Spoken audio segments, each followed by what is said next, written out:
Welcome students, again studiers. Okay, let's start our topic. बीच में 2-3 दिन मैं वीडियोस नहीं दे पाया आपको, इसके लिए आई एम रियली सॉरी. कुछ रीजंस थे, कुछ मजबूरियां थी, कुछ वजूहात थे.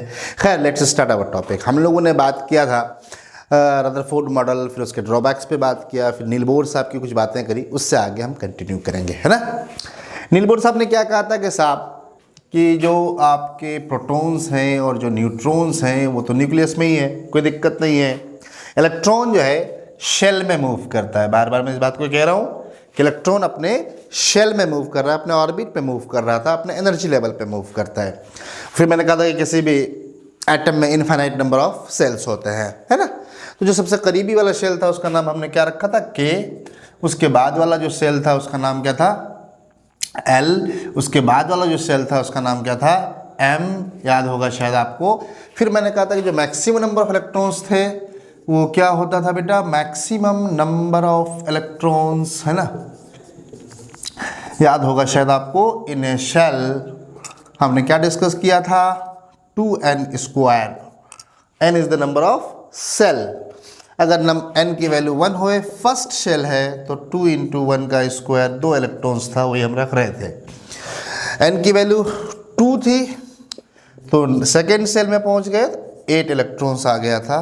n की वैल्यू 3 थी तो थर्ड शेल में आ गए और फिर 18 इलेक्ट्रॉन्स आ गया था. इस तरह से हमने देखा कि किसी भी शेल में मैक्सिमम नंबर ऑफ इलेक्ट्रॉन्स कितने होते हैं. That was the maximum number of electron.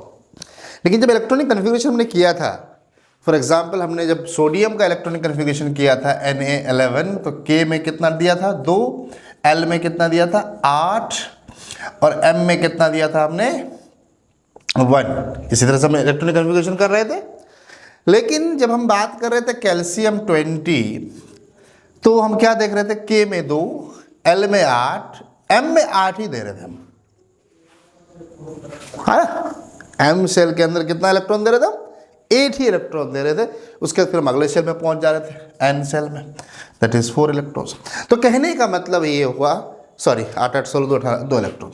तो कहने का मतलब ये था कि साहब यहाँ तुम्हारे दिमाग में एक सवाल ये आया होगा कि सर आपने कहा था कि तीसरे सेल में मैक्सिमम इलेक्ट्रॉन कितने हैं, 18 हैं, 18 हैं, लेकिन हम कितना देख रख रहे हैं, 8 इलेक्ट्रॉन्स रख रहे हैं.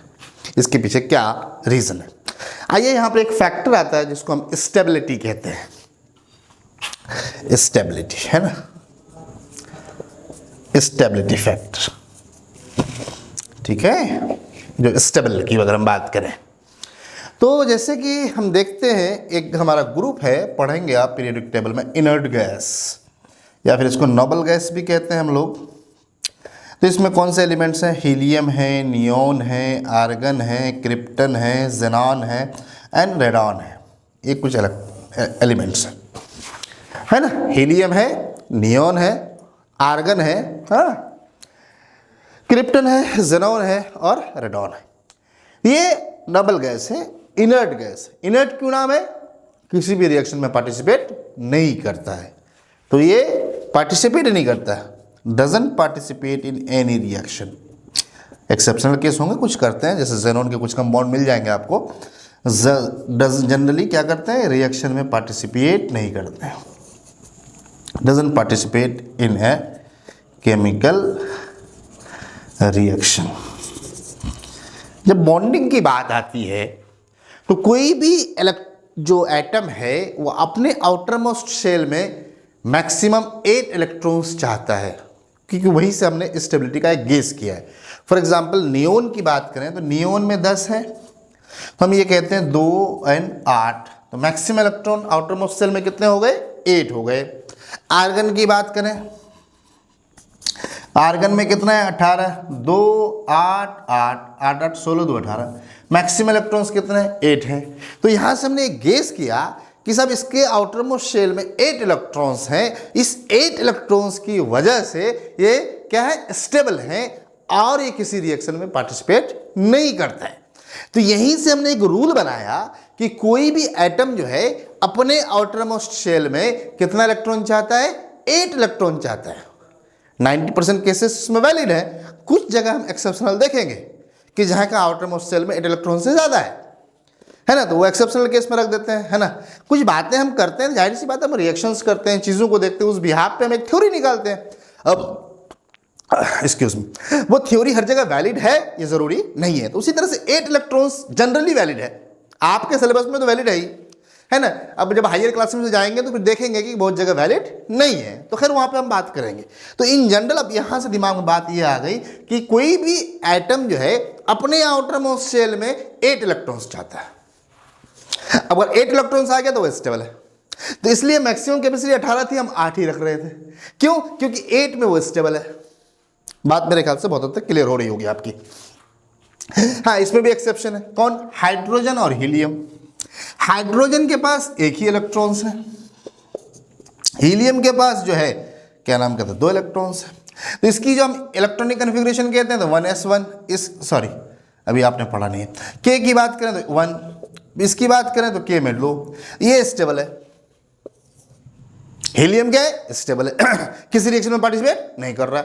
जब ये किसी रिएक्शन में पार्टिसिपेट नहीं कर रहा था, क्यों नहीं कर रहा था? देख रहे हैं कि इसके आउटर मोस्ट शेल में 2 इलेक्ट्रॉन्स है। तो यहां से हमने 2 रूल निकाला कि या तो 8 इलेक्ट्रॉन्स आउटर मोस्ट शेल में आ जाए तो वो स्टेबल हो जाएगा, क्योंकि हीलियम को हमने देखा, सॉरी नियोन को देखा कि 8 इलेक्ट्रॉन्स है, आर्गन का देखा कि 8 इलेक्ट्रॉन्स है, ये किसी रिएक्शन में पार्टिसिपेट नहीं कर रहा है, तो इसका मतलब इसके आउटर मोस्ट शेल में 8 इलेक्ट्रॉन्स है। इसका मतलब इस बात का ये प्रूफ दे रहा है, यहां से एक थ्योरी हम कंक्लूड कर पा रहे हैं कि अगर आउटर मोस्ट शेल में 8 इलेक्ट्रॉन्स आ जाए तो वो जो हम क्या कहते हैं कि वो स्टेबल है। और आप पढ़ेंगे आगे चल करके कि कोई भी रिएक्शन क्यों होता है? To gain the stability, to gain the stability. Atoms want to be stable, compounds wants to be stable, stable होना चाहता है। अब उस स्टेबिलिटी को गेन करने के लिए उसको जो करना पड़े, बात करेंगे 1 by 1। पहली बात यह है कि केमिकल रिएक्शन क्यों हो रहा है? To gain the stability. या फिर केमिकल बॉन्ड क्यों बनता है? To gain the stability. तो बॉन्डिंग क्यों होती है, केमिकल रिएक्शन क्यों होता है? तो due to gain the stability, to gain stability chemical reaction takes place, chemical reaction takes place। मेरे ख्याल से यहां तक बात समझ में आपको आ रही होगी, है ना। क्या करने के लिए? स्टेबिलिटी गेन करने के लिए, है ना बेटा। क्या करने के लिए? स्टेबिलिटी गेन करने के लिए जो है केमिकल रिएक्शन होता है, टू गेन द स्टेबिलिटी, है ना। स्टेबिलिटी, स्टेबल होना चाहता है एवरी एटम। तो स्टेबिलिटी जैसे भी गेन करे, तो यहां पर एक थ्योरी तो आपके दिमाग में आ जाना चाहिए कि every atoms wants 8 electrons in its outermost shell. जो सबसे बाहरी शेल है वही उसका आउटर मोस्ट शेल कहलाएगा। क्लियर है? चलिए यहां से अब हम बात करेंगे आगे। इस रूल को हम लोग ऑक्टेट रूल कहते हैं कि भाई हाँ, क्योंकि 8 इलेक्ट्रॉन्स हैं तो इसलिए इसका हो गया ऑक्टेट रूल। अच्छा, मैं लिख देता हूं।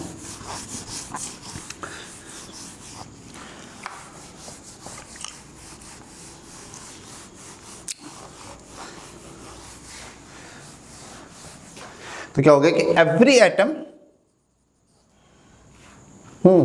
हैज 8 इलेक्ट्रॉन्स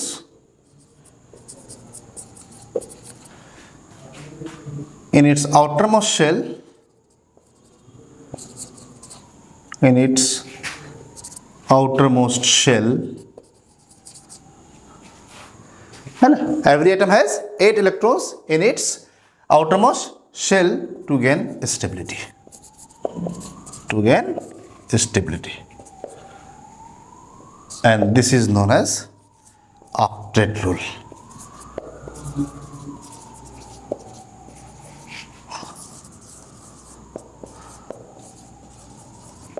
क्या गलत है? ये ऑक्टेट रूल गलत है, ठीक है। और जिसके आउटर मोस्ट शेल में 2 ही इलेक्ट्रॉन हो, तो उसमें जैसे हाइड्रोजन है, हीलियम एक्सेप्शनल केस में, तो जाहिर सी बात है इसको हम क्या कहेंगे? इसको कहेंगे डबलेट रूल। क्या कहेंगे? Doublet rule. तो if 2 electrons outermost shell में हो जाए तो उसको हम कहेंगे कि डबलेट रूल को फॉलो करता है। और in general 8 electrons outermost shell में है तो हम कहेंगे कि ऑक्टेट रूल को फॉलो करता है। चलिए आगे की बात करते हैं। मैंने आपको बार बार कहा था कि हम इलेक्ट्रॉनिक कन्फिग्रेशन का ध्यान रखेंगे। जब तक हम ईसी नहीं करेंगे तब तक हम कोई बात नहीं कर सकते हैं। सबसे पहले हमको इलेक्ट्रॉनिक कन्फिग्रेशन सीखना बहुत ज़रूरी है। जैसे आपने देखा KLMN के शक्ल में आपने इलेक्ट्रॉनिक कन्फिग्रेशन सीखा। लेकिन इसको यूज़ हम जनरली नहीं करते हैं, और क्योंकि आपको हायर क्लास में इसका कहीं यूज़ ही नहीं मिलेगा। आपको क्या यूज़ मिलेगा, तो आइए आगे की बात करते हैं। जैसे कि हमने कहा कि हर एटम है, न्यूक्लियस है, उसके पास एक शेल है, फिर सेल के पास और शेल है, फिर और शेल है। अब ये है कि हर शेल में जो है अब सब सेल होता है। हाँ, यानी हर एक बड़ा घर है, यूँ इमेजिन करें आप, उस घर के अंदर छोटा छोटा घर है, उसको सब सेल कहते हैं। तो एवरी सेल हैज़ अ सब सेल। क्लास 9th में आप है, तो मैं इन डिटेल नहीं जानना चाहता हूं, बस इतना जाने कि एवरी शेल हैज़ अ सब सेल, है ना। हर सेल के अंदर सब सेल है ना। फिर सब सेल के अंदर हम पढ़ेंगे ऑर्बिटल है, वो सब बातें हायर क्लास में करेंगे। फिलहाल ये हम आप जान लें, इतनी आपको नॉलेज होना चाहिए, इतनी जानकारी आपको होनी चाहिए कि हर शेल में छोटा सा और घर होता है और शेल होता है, उसको हम सब सेल कहते हैं। तो के अंदर एक ही सब सेल है, के सेल है, इसके अंदर एक ही सब सेल है जिसको एस कहते हैं। एल के अंदर जो है दो सब सेल है, एस एंड पी। एम के अंदर जो है तीन सब सेल है, एस पी डी। और एन के अंदर जो है एस पी डी एफ। ये याद रखिएगा आप। के सेल, एस सब सेल, एक ही सब सेल है उसमें। पी सेल, एल सेल, दो सब सेल है, एस और पी। क्लियर। एम तीन सब सेल है, एस पी डी। एन के अंदर चार, एस पी डी एफ। और दूसरी यूं समझने की कोशिश करें, सबसे छोटा सेल के सेल था, सबसे कम एनर्जी के सेल की थी, इसलिए उसका एक ही सब सेल है। छोटा घर था तो उसके अंदर एक ही सब सेल है। उससे थोड़ा बड़ा घर गए, है ना, एल सेल के अंदर तो दो सब सेल आ गया, एस पी। उससे और एक बड़ा घर के अंदर गए, एल एम, उसके अंदर तीन छोटा छोटा घर हो गया, एस पी डी। उसी तरह से एन में गए, एस पी डी एफ। हमारे पास 118 एलिमेंट्स हैं, तो सब एस पी डी एफ के अंदर ही आ जाता है। आगे की बात करते हैं, है ना। तो आगे चल के हम पढ़ेंगे S block elements, P block elements, है ना, D block elements, F block elements. चार ही ब्लॉक्स में सारे एलिमेंट को बांट दिया हमने, S block, P block, D block, F block. फिर मैं आपको बताऊंगा इसको एस ब्लॉक क्यों कहते हैं, इसको पी ब्लॉक क्यों कहते हैं, इसको डी ब्लॉक क्यों कहते हैं, इसको एफ ब्लॉक क्यों कहते हैं, what is the reason behind it. ये सारी बातें हम लोग करेंगे, डोंट वरी, है ना। आगे आते हैं। तो अब देखिए क्या है, के सेल के अंदर एक ही सब सेल है, एस सब सेल। तो हम कहेंगे कि एस सब सेल के अंदर मैक्सिमम इलेक्ट्रॉन कितना है, तो हम बोलेंगे 2, क्योंकि के में 2 ही इलेक्ट्रॉन्स होते हैं। तो एस में मैक्सिमम इलेक्ट्रॉन कितने हो जाएंगे बेटा, 2। क्लियर हुआ।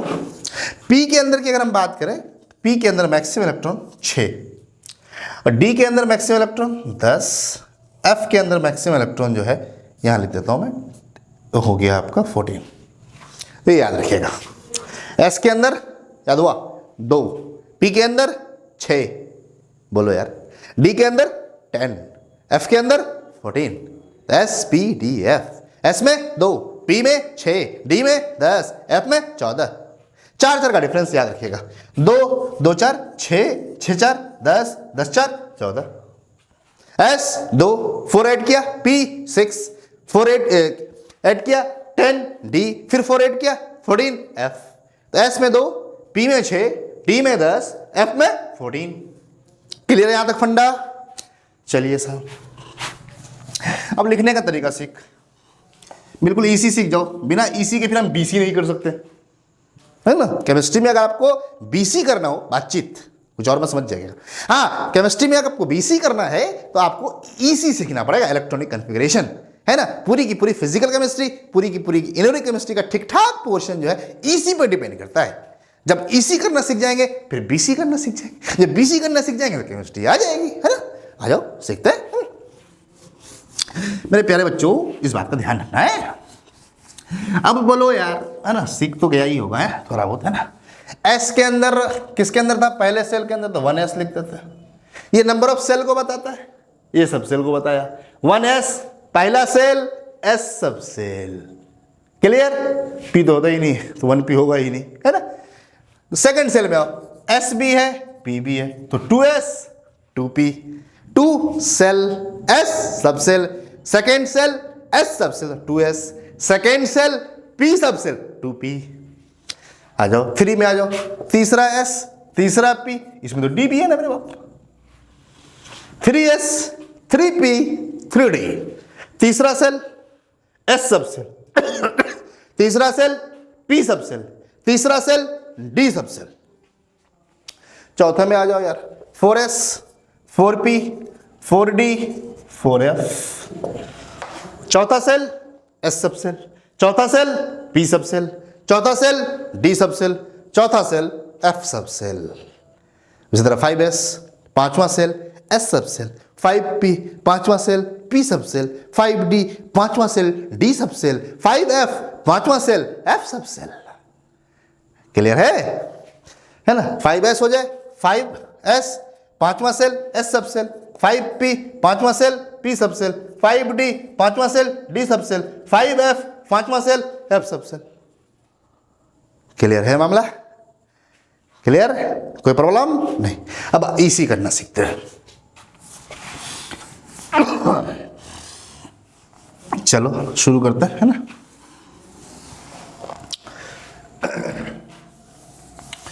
फॉर एग्जाम्पल कहाँ से शुरू करें? चलिए शुरू करते हैं। आप क्या नाम है, हाइड्रोजन एक ही इलेक्ट्रॉन है तो 1s1, ऊपर वाला नंबर ऑफ इलेक्ट्रॉन्स को बताता है, तो S सब सेल के अंदर आएगा, एक सब सेल होता ही है, उसमें एक इलेक्ट्रॉन था ही, तो खत्म हो गया मामला। लिथियम में आओ, 3 है, कितना हो जाएगा 1s2, पहला सेल S सब सेल के अंदर 2 इलेक्ट्रॉन इंटर कर गया, तो पहला सेल में कोई जगह ही नहीं, अब दूसरे सेल में पहुंचेंगे, सेकेंड सेल के पहले S सब सेल में पहुंचेंगे, 2 जा चुका है, 3 है तो एक ही होगा, तो 1s 2s1। क्लियर है? अब आ जाओ कार्बन 4, तो 1s2 2s2 2p, कितना हो जाएगा बेटा? 4 ही है, तो 1s2 2s2 हो गया, 4 ही तो था ही, सॉरी कार्बन का 6 होता है, 1s2 2s2 2p2। अब ध्यान दो, पहला सेल S सब सेल 2 इलेक्ट्रॉन आ गया, फिर टोटल इलेक्ट्रॉन्स कितने हैं? 6, 4 बचा हुआ है। सेकेंड सेल के पहले कौन से इसमें हो गए? S सब सेल में कितना इलेक्ट्रॉन डाल दिया? 2, तो 2 इधर डाले थे, 2 इधर डाले थे, कितना हो गया बोलो यार? 4 बच गया, कितना? 2, जाहिर सी बात है, सेकेंड S के बाद सेकेंड P में कितना बच गया? 2, मैक्सिमम कैपेसिटी कितना है? 6, लेकिन मेरे पास 2 ही इलेक्ट्रॉन है यार, है ना? चलो ऑक्सीजन 8, कितना हो जाएगा बोलो? 1s2 2s2 2p, कितना हो गया? 8 है ना, तो 2 दूनी 4 2p4, है ना? 1s2 भर गया, पहला सेल ही खत्म, सेकेंड सेल में एंट्री किया, तो 2s2 2 S सब सेल में 2 इलेक्ट्रॉन जाएगा, 2 और 2 4, टोटल कितना है? 8, 4 ही बच रहा है, जाहिर सी बात है P सब सेल में जाएगा। P में मैक्सिमम कितना है बोलो? बोलो यार 6 है ना, तो 4 ही ना गया। चलो नियोन 10, क्या करोगे? 1s2 पहला, दूसरा सेल S सब सेल, दूसरा सेल P सब सेल, बढ़ गया 6 2 8 10, P में मैक्सिमम 6, S में 2, तो पहला सेल S सब सेल, दूसरा सेल S सब सेल, दूसरा सेल P सब सेल। ठीक है? चलो यार, ये तो हो गया आपका नियोन 10। अब तो क्लोरीन चलिए, सोडियम 11, पहला सेल S सब सेल 2 चला गया, 11 तक जाना है, 9 अभी और भरना है। सेकेंड सेल में आओ, S सब सेल 2 4 चला गया, 2p 6 चला गया, मैक्सिमम 6 है, 6 2 8 2 10, बच गया 1, 3 तीसरे सेल में आते हैं, 3s, फिर तीसरे सेल में आएंगे, 3s भरेंगे, फिर 3p भरेंगे, फिर 3d में आएंगे। समझ रहे हो? बात समझ रहे हो? तो जिस तरह से फर्स्ट 1s भरते हैं, ठीक है, फिर 1s के बाद 2s भरते हैं, 2s के बाद 2p भरेंगे, उसी तरह 3s भरेंगे, 3p भरेंगे, है ना, 3p के बाद फिर हम 3d की तरफ बढ़ेंगे। समझ रहे हो? चलो magnesium 12, 1s2 2s2 2p6 3s2, देखो 12 हुआ कि नहीं हुआ? 2 2 4 6 2 12, अब देखो पहला सेल एस सब सेल, दूसरा सेल का एस पी दोनों भर गया, 6 2 8 8 2 10, तीसरा सेल का एस सब सेल बढ़ा, समझ रहे हो। एल्युमिनियम 13, 1s2 भर गया, 2s2 2p6 10 ही हुआ है, 3s2 12 हुआ। अब 3p में आओ 1, फिर 3p1 होगा, 3p2 होगा, 3 होगा, 6 तक जाना है ना। एल्युमिनियम 13 हो गया। चलो दूसरा एलिमेंट लेते हैं, है ना। क्लोरीन ले लेता हूँ 17, कितना हो जाएगा 1s2 2s2 2p6 3s2 3p5, देखो 10 5 17, आ जाओ। Argon 18, 1s2 2s2 2p6 3s2 3p6, 18 हो गया ना, ठीक है। तो ये याद रखिएगा कि पहले 1s भरेंगे, फिर 2s भरेंगे, फिर 2p भरेंगे, फिर 3s भरेंगे, फिर 3p भरेंगे, ठीक है। क्या भरेंगे पहले 1s, फिर क्या भरेंगे 2s, फिर क्या भरेंगे 2p, फिर क्या भरेंगे 3s, फिर क्या भरेंगे 3p। अब 3p जब भर जाए कंप्लीटली, जैसे यहाँ भर गया है, इसके बाद थोड़ा मामला पेचीदा होता है, समझ रहे हो क्या पेचीदा होता है। 3p के बाद 4s भरते हैं, क्यों भरते हैं वो बाद में बात करेंगे। उसके बाद 3d भरते हैं, याद रखिएगा। तो याद रखिए ऐसे 1s भरा, 2s भरा, 2p भरा, 2p के बाद 3s भरा, 3p भरा, 3p के बाद 4s भरा, फिर 3d भरा। पहले क्या भरा 1s, फिर क्या भरा 2s, फिर क्या भरा 2p, ऐसे चलते रहो, है ना। फिर क्या भरे 3s, फिर क्या भरे 3p, फिर क्या भरे 4s, फिर क्या भरे 3d, ठीक है। 3d के बाद फिर 4p आएंगे। तो ये d के साथ थोड़ा लोचा है, किसके साथ d के साथ, फिर इसका 5s आ जाएगा, है ना। तो याद रखिए इतना ही में काफी सारे एलिमेंट्स आ जाएंगे आपको, है ना। तो कहने का मतलब ये हुआ d में लोचा है, d ब्लॉक में लोचा है। एस ब्लॉक भी बोलते हैं, एस सबसेल भी बोलते हैं, ब्लॉक भी बोलते हैं, पी सबसेल भी बोलते हैं, पी ब्लॉक भी बोलते हैं। तो डी में क्या है बेटा लोचा, है ना। तो बस याद रखना, आप 9th में पढ़ते हो, ज्यादा नहीं टेंशन लेना। आप सिर्फ इतना याद रखना कि पहले 4s भरता, फिर 3d भरता, है ना। आप लोचा में मत जाओ, वो पढ़ेंगे 11th क्लास में कि 3d पहले क्यों भरता, 4s पहले क्यों भरता, 3d बाद में क्यों भरता, है ना। वो एक डिस्कशन है, उस पर हम बात करेंगे। तो आपको परेशान होने की कोई जरूरत नहीं है, आप इतना सिर्फ जान लो पहले 1s भरेगा, यहां तक तो नॉर्मल था। 3p के बाद जब d का मामला आया तो घबराना नहीं, 3d से पहले 4s, 4s के बाद 3d, उसके बाद फिर जो है 4s के बाद तो 4p है ही, है ना। उसी तरह 4p के बाद अब जो है 4d नहीं है 5s है, d में लोचा है, क्या है लोचा है। तो आप d का टेंशन मत लो, बस इतना याद रखना कि 3d जो है बाद में भरता, 4s पहले भरता, 5s पहले भरता, 4d बाद में भरता, d का लोचा याद रखना, याद रखोगे ना। चलो थैंक यू वेरी मच, है ना। इससे आगे डिस्कशन करेंगे, इस पर और बहुत सारी बातें करेंगे। थैंक यू वेरी मच, है ना। हमारा ऑफलाइन क्लास भी चलता है किशनगंज में ही, SBI के सामने DPM है, बिल्डिंग के नीचे, स्पेक्ट्रम क्लासेस के नाम से। आपको क्लासेस अगर पसंद आती है तो आएँ ज्वाइन करें, है ना। और अगर आपको अच्छा लगता है तो जाएं ज्वाइन करें, अगर आपको सीखने का मौका मिलता है तो आप सीखें, ऑनलाइन आप सीख ही रहे हैं। बहुत बहुत शुक्रिया। चैनल पसंद आए जरूर सब्सक्राइब कर दीजिएगा, मेहरबानी होगी। Thank you very much.